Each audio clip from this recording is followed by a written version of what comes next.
Guys, puga na jud kayo, wala di mako sa tong bulsa.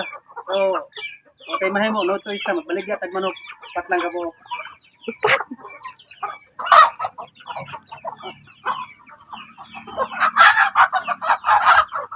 Hmm. Kan unya na ibutan sa dito. Nakaluoy. Tama nahan.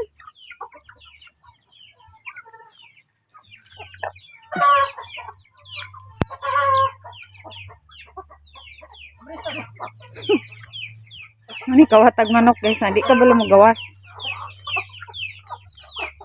Kalagi laing option guys, manok na gid atong mabaligya, wala gid ta, wala bugas, wala pagkaon sa baboy. Pero di ni imuhan ang manok. Tong harvest sa saging. Dugay pa isa ka semana pa. So, by Rickmar, naunahan natin ka.